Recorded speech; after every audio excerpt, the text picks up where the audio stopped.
You're Blunt Aqua with LT back with another video, not a full episode, just a reaction. I was just live for about 10 minutes talking to myself like an idiot. I thought there was somebody, listening to this thing the whole time. I thought I was live, but I wasn't actually live. But let's get into it. We got Olivia Dope giving allegations or making allegations towards Joe Budden, and his workplace. Okay, let's get into it. Let's get into what she has to say. She has timestamps to her allegations to the workplace harassment type shit. She says that they're okay. Let's get into what she says. I'm not even gonna speak for her. Okay, where's this? Hi everyone. I am doing this video today to finally explain my departure from See the Thing Is podcast as well as the Joe Budden Network. I sat with this for 3 months anxiously debating with myself whether I feel comfortable enough to express my reasoning for my departure. I have to read this because it's a lot. After 3 long months of anxiously debating whether I feel comfortable enough to express my departure from the See the Thing Is podcast, I'm sorry. I don't even want to do it again. I just want to get this over with because it's been a lot on my spirit. Yeah. I'm gonna pause it real quick right here. I want to be sensitive to all these matters. I don't want to try to be insensitive to her matters. I just like to always vocalize this because I say this every time. She's speaking about 3 months of processing this, and when you have these issues, it's always more effective to bring them up when they happen, address them when they happen. I know it's difficult for a lot of people, but it goes a lot further when you do that. But let's get back into this. I've had a lot of sleepless nights in the past couple of months. I have constant reminders of what has transpired, so I just kind of just have to bear with me as I try to get this out. My departure from See the Thing Is podcast as well as the Joe Budden Network. I am here today to still uncomfortable, but find the bravery to finally speak on a very embarrassing situation. Not only to start my healing process, but to help give encouragement to others who have similar stories of sexual harassment in the workplace. On January 18th, 2021, Joe Budden sat in on a recording of the female-led podcast I was a part of and continuously made sexual suggestive remarks to me that made me extremely uncomfortable, as well as fearful of dampening the mood if I didn't laugh along while he made those sexual remarks to me. Those moments were not only, excuse me, those moments not only live on the internet forever, it also forced me in the decision of quitting the podcast. And I'm now in a place where it was traumatizing, embarrassing,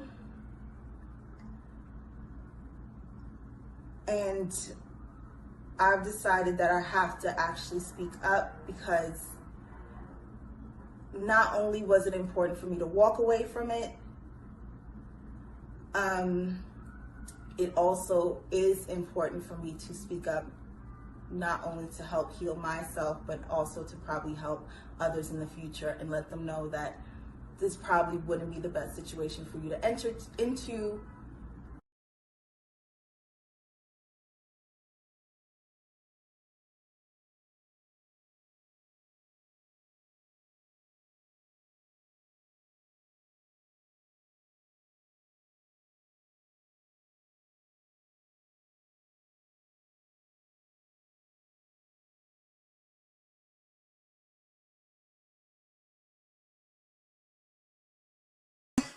Olivia, I see you guys have your private group chat. But Olivia has never reached out to me privately or personally or just us two to ever speak about anything. See, for me, when y'all have your private group chat and y'all get together, it should be like I imagine it to be like a filtering system. Mm-hmm. Like for y'all to get together, whatever y'all need to get together, anything y'all need my assistance for, any one of you can reach out. And Mandy Bridget, usually does. You have reached out twice. Mm-hmm. The first time it was very important. The second time was Clubhouse stuff. I don't care. I don't care. Sorry. Mandy, we talk a lot. Too much. We talk a lot. So what do you want me to do? But, you're unique because we probably should speak more. 13 minutes and 48 seconds. Joe calls me out by saying, I've never reached out to him privately or personally. This information is important to this entire scenario because it proves my lack of familiarity with this person. And that is what makes everything that transpired after that so uncomfortable. At 14 minutes 34 seconds, there's an edit in the recording because Joe says him and I should speak more because, quote, he's been wanting to fuck me since we've met. Everyone in the studio, including production staff, laughed uncomfortably while one of my co-hosts confirmed that to be true. We probably should speak more because we had the least dialogue. Right. So I don't know. I never know. I don't know your triggers. I don't know what makes you feel. I don't know what makes you not feel. And I like that. By default, I like people not knowing. By default, I'm That's made a of like defense mechanism. stone. So that should be a safe that space. should be put to the side just a little bit is all I'm saying. I try to make myself available for you guys. At 21 minutes 30 seconds, Joe tells me to hit a button, bitch, because I didn't hit a sound effect fast enough. At 24 minutes and 54 seconds, Joe makes a comment that I am throwing my singleness in his face, and he thought we were going to be a network power couple. And once again, I'm trying to laugh all of this off. As it's transpiring, I reply by saying, sorry, Joe, we're not. This is probably why I'm single as fuck, because I don't feel like singleness in my face. Wow, it's crazy. I thought we was about to be a network power couple. We're not. Sorry, Joseph, we're not. Damn it. But this is why probably why I'm single. I feel like I shouldn't have to tell B. you. And Lori, that part. Oh my God. Take that, Michael B. and Lori. Oh my God. Joe is giving Marcus from Boomerang vibes. At 25 minutes and 42 seconds, I make a comment about relationships in general within the conversation. Joe retorts that my shirt that I was wearing isn't buttoned like I'm single. Excuse me, I have to repeat that. My shirt that I'm wearing isn't buttoned like I'm single. I pause, cover my chest with my hand, and try to brush it off once again and continue the conversation. Hey. You don't want to deal with this shit, do you? She's Angela. She's Angela from Boomerang. That shirt ain't buttoned like she said. Liv is Angela from Boomerang, for the record. At 31 minutes 42 seconds to about 35. I just want to pause it here and oh shit, my vocals is way too loud. Okay. I just want to pause it here and say there's somewhat it seems like there's an inconsistency in you know what, let me just let it play out. I shouldn't have interrupted, my bad. Let's get back to it. 5 minutes and change. Joe makes me feel like I'm in a hostile work environment by letting my co-hosts know that I am carrying the group because they don't dress sexy enough. Because now not only am I embarrassed for myself in being objectified, but also you're making other women that I have to work with on a regular basis uncomfortable. Okay, no, I gotta stop it there. just a little history on the three ladies that work here. I don't really know who Olivia Dope is prior, but I know who Mandy is. Mandy from the Horrible Decisions podcast, Miss Sexual Liberation herself, and Bridget Kelly, who was on Love and Hip Hop, who had her run-in with Boobie Gibson publicly with her. They're very sexual, liberated women who speak openly about a lot of sexual topics and have this certain vibe. So when she says that, that's disingenuous at best. Like, come on, man, we know that's cap. But I don't want to be, I don't want to be insensitive to her claims. But we got to know what type of environment this is. We can't misrepresent what's going on here. By telling them they don't dress sexy enough.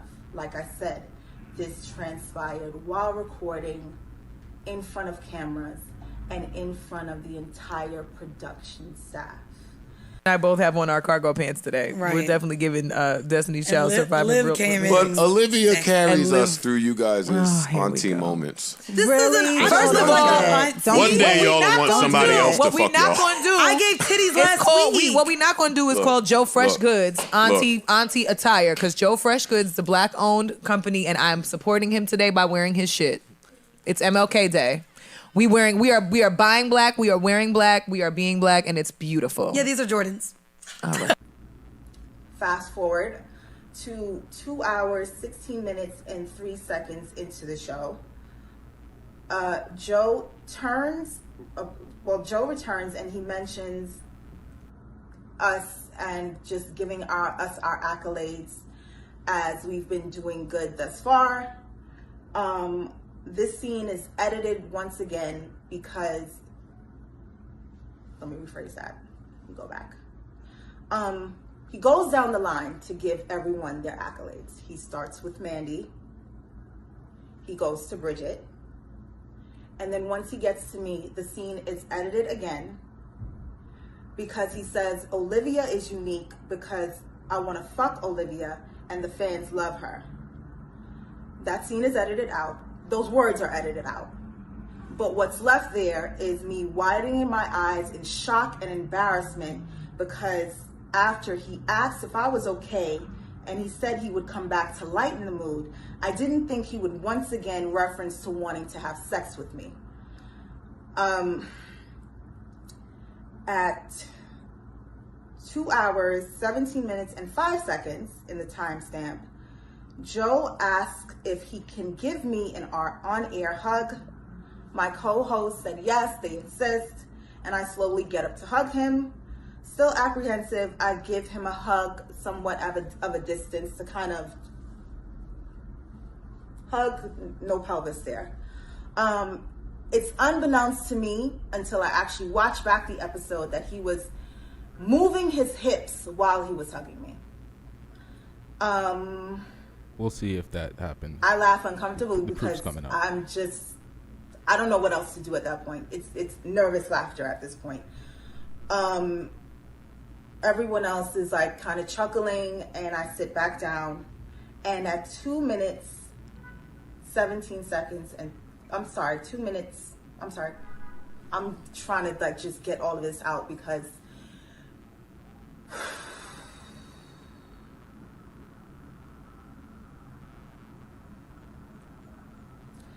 at 2 hours, 17 minutes, and 38 seconds, after I sit down after the on-air hug, I grab the microphone and I say, "This is uncomfortable."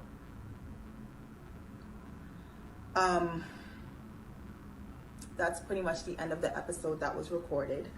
We got a fresh energy. We got a really fresh energy with Olivia. She's been a DJ for a decade. All right. So that's hate. No. I called her fresh. You called her vintage.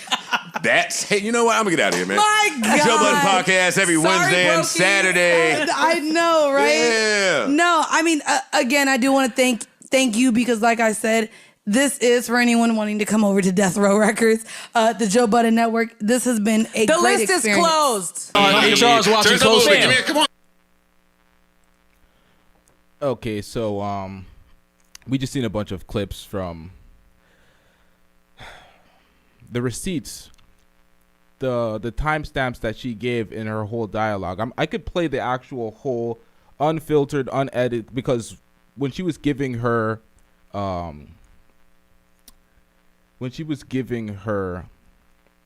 monologue on what happened, I put in all the clips where the timestamps were so people could see what she was speaking about. Although she said there was various things edited, we don't know what was edited out.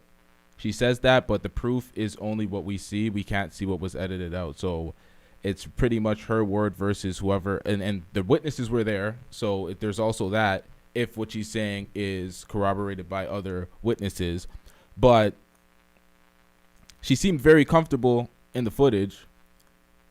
When she speaks about it and then you watch the footage, it seems like two different things. It's like, how is he supposed to pick up on the vibe if nothing is said?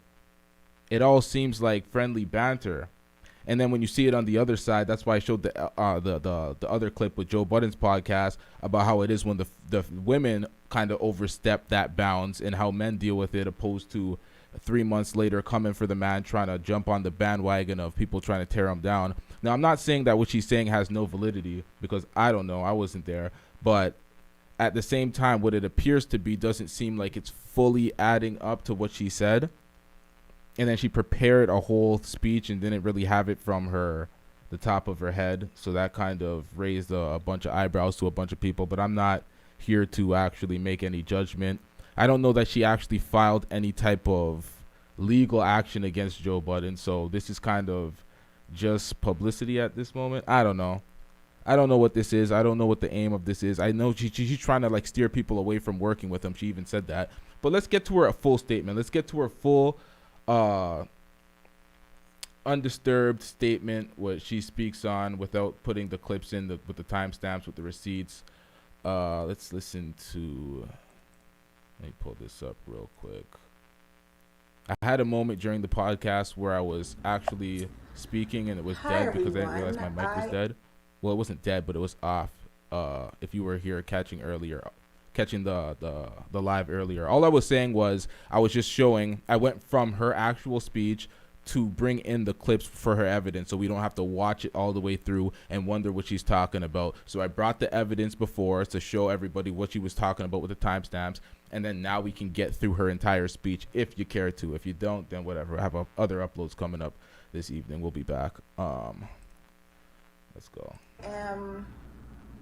Doing this video today to finally explain my departure from See the Thing Is podcast, as well as the Joe Budden Network. Oh shit, no, I got through all this. 2021, Joe Budden sat in. Where was I? I was like 2 minutes in. Not only live on the internet forever, it also forced me in the decision of quitting. Yeah, we were like right here. All right, cool. The podcast. And I'm now in a place where it was traumatizing, embarrassing, and I've decided that I have to actually speak up, because not only was it important for me to walk away from it, it also is important for me to speak up, not only to help heal myself, but also to probably help others in the future and let them know that this probably wouldn't be the best situation for you to enter into working with this person. I'm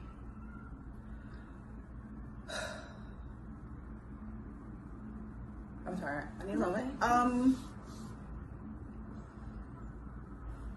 Within these past 3 months, I'm gonna just be very frank. Within these past 3 months, after I left, I've been feeling stuck. Mentally, emotionally. I've even had to have a conversation with my daughter on why it's important for you to speak up when somebody crosses a boundary with you. Because there is now footage of her mother on the internet with somebody crossing a boundary with her mother. And that's on there forever. And I want to lead by example and let her know that that is not how somebody should speak to you. And that also is a situation where if somebody does cross that line, you have to speak up. Everything that transpired in that episode happened while we were recording. Some of it was edited out. Some of it did stay in there. And I'm going to reiterate the timestamps of how everything transpired. I'm gonna go ahead and start from 13 minutes and 48 seconds. Joe calls me out by saying, I've never reached out to him privately or personally. This information is important to this entire scenario because it proves my lack of familiarity with this person. And that is what makes everything that transpired after that so uncomfortable. Even though I tried my best to laugh through it, to not, like I said, dampen the mood of the room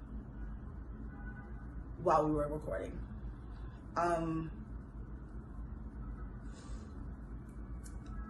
At 14 minutes 34 seconds, there's an edit in the recording because Joe says him and I should speak more because, quote, he's been wanting to fuck me since we've met. Everyone in the studio, including production staff, laughed uncomfortably while one of my co-hosts confirmed that to be true. I am mortified by this revelation, not only because it's revealed while we are amongst the presence of all of the production staff, but it's also being done while we are also recording audio as well as visual. My only question here is, why didn't you voice your concern or your disgust or your distaste for the entire situation during the situation? Like, I understand that you guys are all grown adults on set. He is your employer. You are his employee. But at the same time, if something makes you uncomfortable, shouldn't you voice something during the actual interaction? She said everybody else was uncomfortable, but they went through and they continued shooting the podcast. It's like, Joe wants to employ, I'm assuming because he has different podcasts on his networks, he wants to employ men and women. And if you were here earlier in the stream, you've seen how it was on the other side when girls do step over the line and how dudes just kind of just deal with it. It doesn't make it okay if a dude steps over the line, of course, but it doesn't even seem like it was anything crazy unless it's really all, I guess all the dirt is in all the shit that was like edited out, she's saying. But for the most part, what I see doesn't really seem congruent with the story. But let's go back. That scene was cut out, and it jumps to Joe repeating, we should speak more because we have the least dialogue. At 19 minutes and 26 seconds, another edit happens because Joe makes another suggestion to having sex with me. This is shown, Joseph makes another suggestion to have sex with me.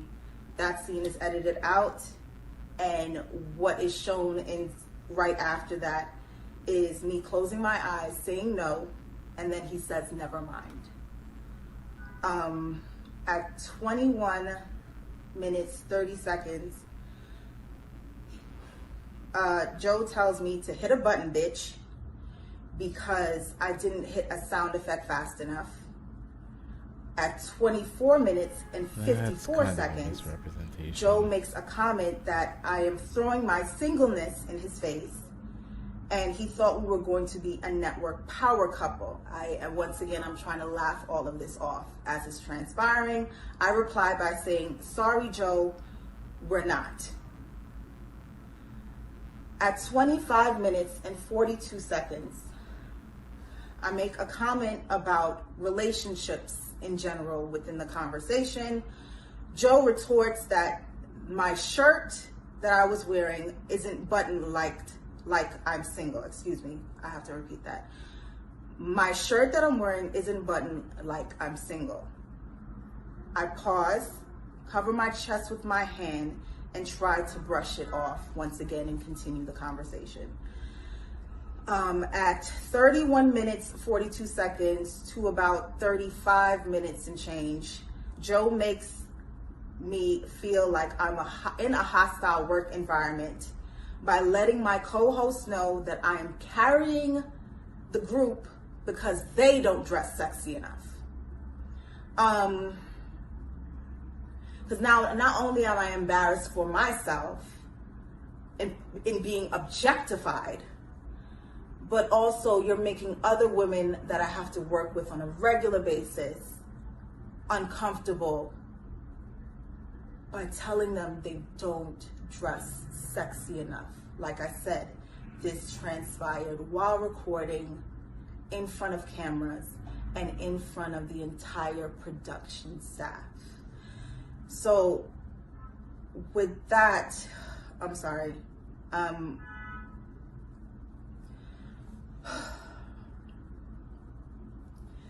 I pretty much react by looking away and looking down in discomfort several times, because he has also said this in the past, and it actually created a passive aggressive and competitive environment. But you're reading with myself this is and my former co-host, where she admittedly attempted to shut down every idea I brought to the table because it wasn't well received by Joe and Ian, his business partner. That same former castmate often relayed group chat conversations back to Joe, which I personally felt was done because she wanted to secure her spot as his favorite, because he's made it clear to the entire group that he favorites me. Fast forward, we usually take a pause for about 10 to 15 minutes during recording to kind of regroup and get to the next segment.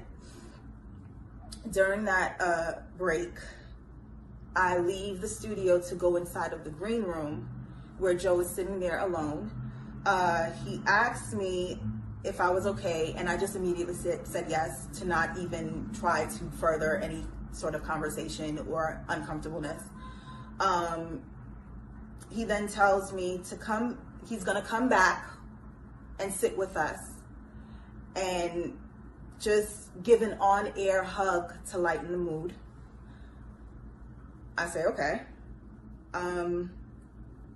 Fast forward to 2 hours, 16 minutes, and 3 seconds into the show. Joe returns and he mentions us and just giving us our accolades.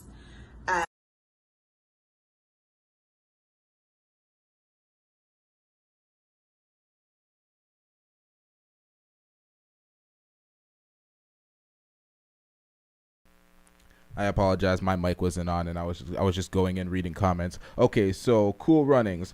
Why was she smiling and then gave him a hug? If she was really that hurt, why didn't she tell him? That's what I'm saying. Like, voice your concern in the moment, not 3 months after Rory and Mal are dragging him and people are going in on him on the internet, and now this is the time to drop these accusations. It's very weird, and then you're reading it off a paper and you're all flustered, and it's just like, what is going on here? What is going on here? I got to be responsible with the platform. I'm not trying to bash her. I'm not saying that, oh, I don't believe her and blah, blah, blah. But I'm just saying things are looking real iffy right now. Don't want to say certain words because, not trying to, shit on her accusations. But the timing is weird. What we've seen and her timestamps were weird. It's not. Okay, let's get back to it. As we've been doing good thus far, this scene is edited once again because, let me rephrase that. Let me go back. He goes down the line to give everyone their accolades. He starts with Mandy. He goes to Bridget. And then once he gets to me, the scene is edited again because he says, Olivia is unique because I want to fuck Olivia and the fans love her. That scene is edited out. Those words are edited out. But what's left... All right, I'm not laughing at her statement. I'm laughing at the comment that came in. He said, nah, I don't believe her. MTJRLLC, shout out to you. Shout out to cousin Claudia. I didn't read any of your comments yet. Trash people these days are weak. Yikes, I might have to avoid reading some of these comments because, I'm held to a different standard while, providing the content, Shit goes real left. You say the wrong things during these type of sensitive situations. So let's get back to it. There is me widening my eyes in shock and embarrassment because after he asked if I was okay and he said he would come back to lighten the mood, I didn't think he would once again reference to wanting to have sex with me. At 2 hours, 17 minutes, and 5 seconds in the timestamp, Joe asked if he can give me an on-air hug. My co-host said yes, they insist, and I slowly get up to hug him. Still apprehensive, I give him a hug somewhat of a distance to kind of hug, no pelvis there. It's unbeknownst to me until I actually watch back the episode that he was moving his hips while he was hugging me. I laugh uncomfortably because I don't know what else to do at that point. It's nervous laughter at this point. Everyone else is like kind of chuckling and I sit back down, and at 2 minutes, 17 seconds, and I'm trying to like just get all of this out because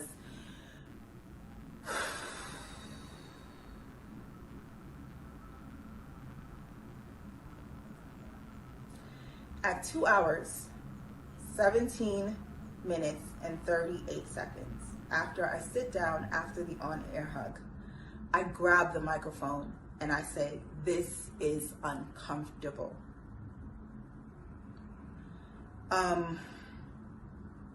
That's pretty much the end of the episode that was recorded. After the recording, Joe was asked while he was still in the room with everyone if he wanted to delete the parts he made where he made passes at me. He said he didn't care. As long as I'm fine with it, then the entire room pretty much looks at me and said, I just say I'm fine with it too. Feeling pressured, I say I'm fine. A few minutes later, I was called back into the studio to see if I wanted to hear the unedited version again and decide if I really want to keep it in there. I listened to it again, and in my ears, it sounded like everyone was laughing. So who am I to say this needs to be taken out? I don't have much say in the situation. I've already been belittled in this situation. So you already been belittled in the situation. They gave you a chance to edit the things that you felt that you needed out of the footage, and you passed on the play. You said, nah, it sounded good. Everyone was laughing. Everyone was good. But now you want to complain 3 months after the fact when it's immortalized on the internet and nobody could do anything about that. And it was very problematic for you in the moment, but you didn't seize the moment to actually change something at that time or say something when given the opportunity, and when they gave the footage back to you to give you the opportunity to say, what do you want out? And you left it all in. So I don't even understand that. Let's get back to it. There's not much left. Situation well, that's cap there is. By being sexually harassed and objectified. Because just to break from me having these bullet points, at the end of the day, that's what sexual harassment in the workplace especially is.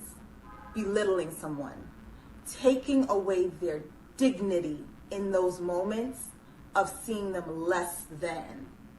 So as much we can say these are jokes, I'm an employee. I didn't have a previous rapport with this person before coming onto this podcast.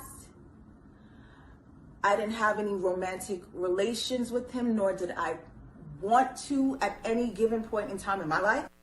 To me, it seemed like he was trying to build more of a rapport, seeing as he knew Mandy, had a relationship with her, not romantic, knew Bridget Kelly, had a relationship with her, not romantic. I think he was trying to build a rapport, and the way he came off was received bad, but I'm not going to put words in his mouth. Let's get back to it. And many would probably ask, well, if you know the history of Joe Budden, well, why would you sign on to do something like that? Let me tell you right now, if you're going to work and your intention is just to go in and do your job, it should be just that, no matter who's there. If you have no dealings with this person, they even admit to having no outside conversations with you up until that point. At no time should anybody feel comfortable enough to say anything of that nature to you. I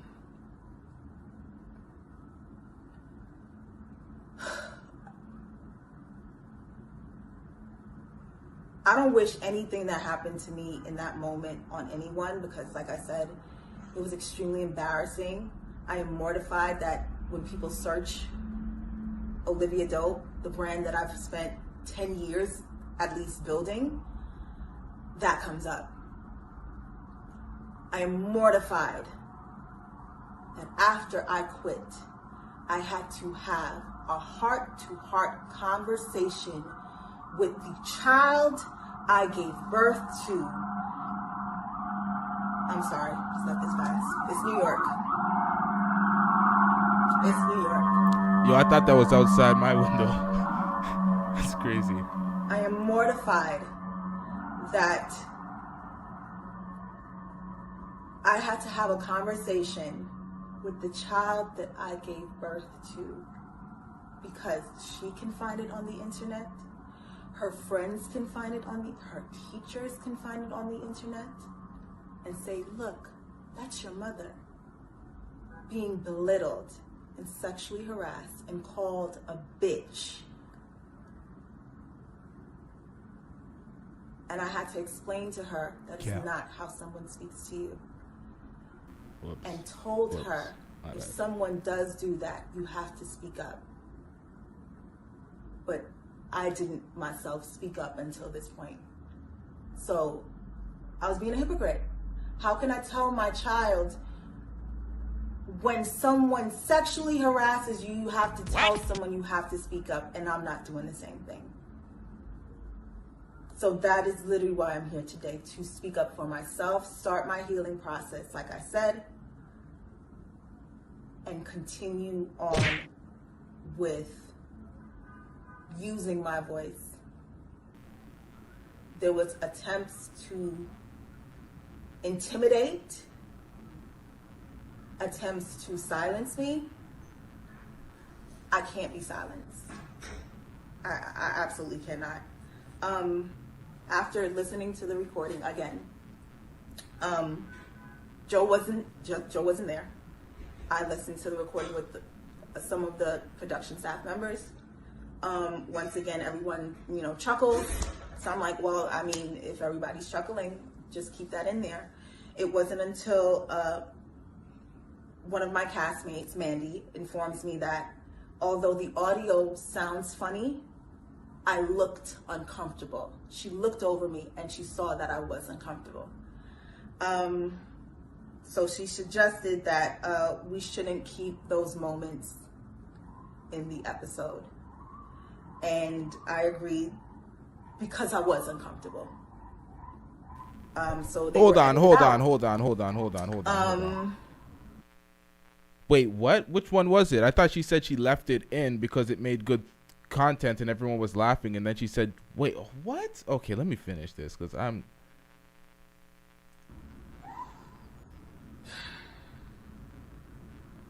just wanted to speak my piece. It was really, really hard to even get up to this point. Sorry if I had to speak slow. Sorry if I had to stutter, and I just really had to take the time to really formulate what I was going to say and how I was going to say it, because there's so many thoughts that go through my head about this whole scenario, about the situation, that it's been hard to even get it out in front of this camera right now.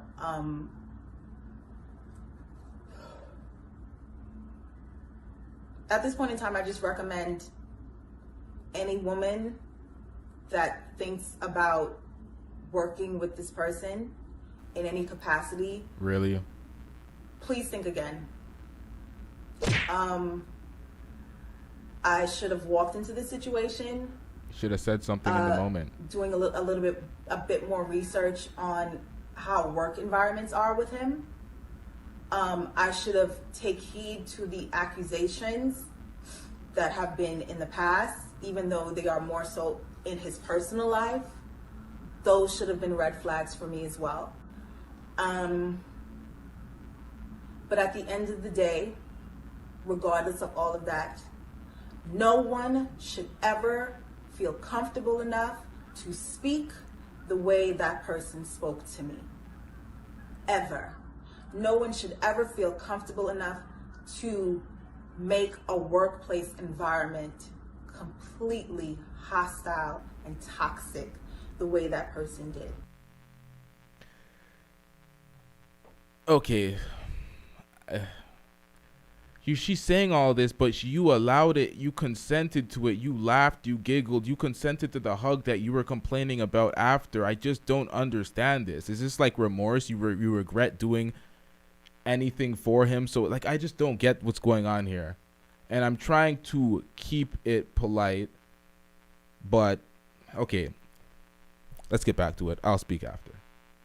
No one should ever feel like they can be sexually explicit and suggestive, not only to you while you're coming in just trying to work, but also in front of the entire production staff to belittle you.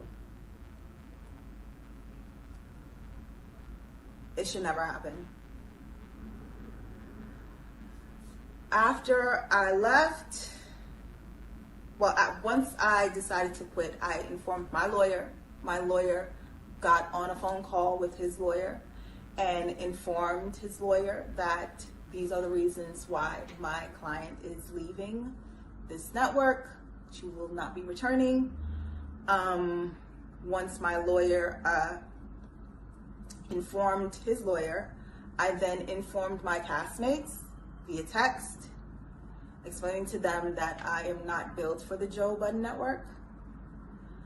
My apologies to them,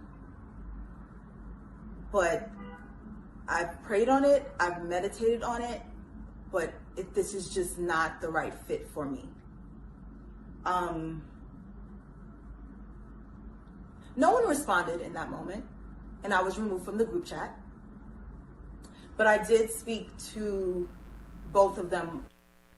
So nobody responded from the group chat with Mandy and Bridget, and you were removed from the group chat.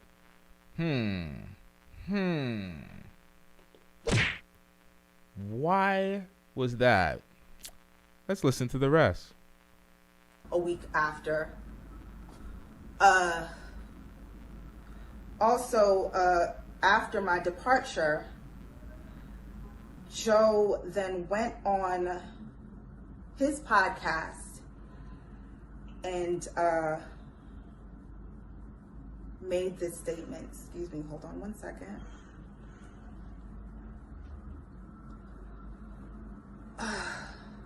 Joe made this statement on his podcast. Enough of this Karen looking like a baddie. Shit. HR, Joe, HR. I need to be like Ross. See, if Ross, was you ever hiring women? Nah, I'm gonna fuck the bitches. The funniest part ever. Shout out to Ross. Isn't it? No, he said it. Not looking good for Joe. That was like almost a direct quote. Not looking good for Joe. He said that shit.